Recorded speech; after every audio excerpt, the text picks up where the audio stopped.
everybody, it's Jess here from Meadows Flowers, and today we're going to have a little chat about how we can get our seeds started for the maximum germination and get them really big and strong before we get them out, because hey, it's the middle of March, we're past the equinox and we can get seed sowing.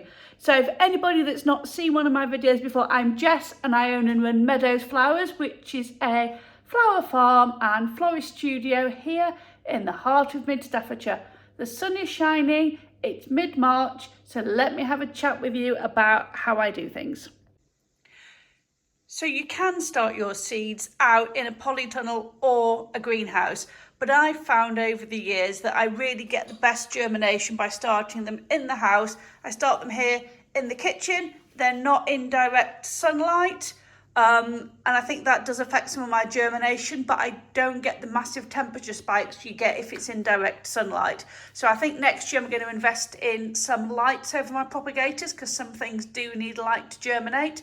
But everything I start here in a heated propagator. So really easy. They give a really nice, gentle bottom warmth. And these are all things I've sown this morning.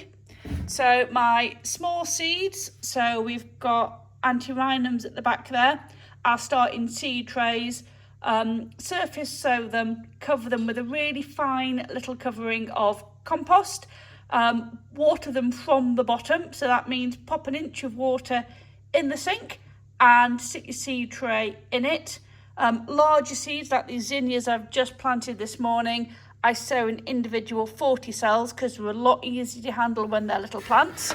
And then we pop the lid on, and I have 2 of these, and I'll be honest, I need more. I'm struggling for space this year, so it really is, as soon as something gets going, it's out and on to the next stage. So I really can't recommend these heated propagators enough. They're about 30 or 40 pounds. They're not a lot of money, but they give you the humidity that we need. They give us the warmth that we need, and they really help get everything going. As I said, I keep mine out of direct sunlight, but I might actually do, so we open the curtain a bit, get a bit more light into them. There we go, babies.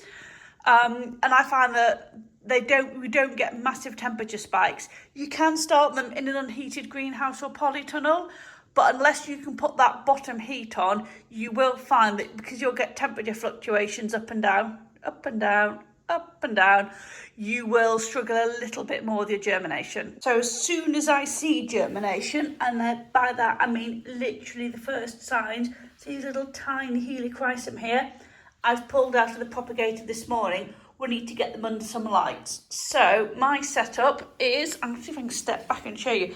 It's a bit chunky. It is a piece of lath strapped into 2 chairs in the hallway, but I've got grow lights on, and I really can't recommend investing in some grow lights enough.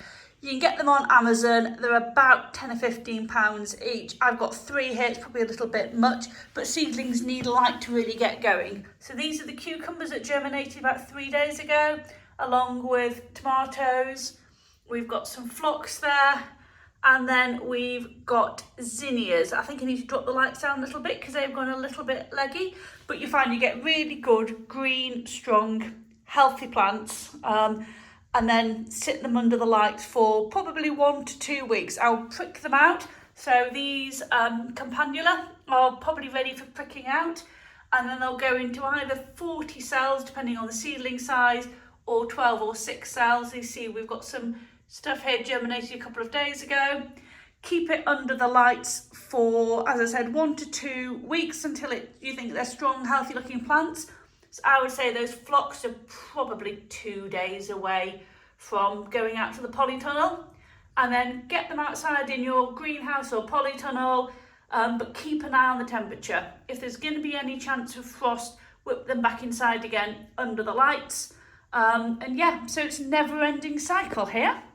So as I've just said, it's a never-ending cycle here of into the propagator, out of the propagator, under the lights, prick them out, put them back under the lights, out from the lights, into the polytunnel, and from there we grow on and we plant out when things are ready. Hope this video has been a little bit informative for you. Any questions, pop them in the chat. It's really good to hear your questions, and I love hearing from you. If you don't want to subscribe to my channel, please do. Give me the thumbs up if you like this video, and we'll speak soon.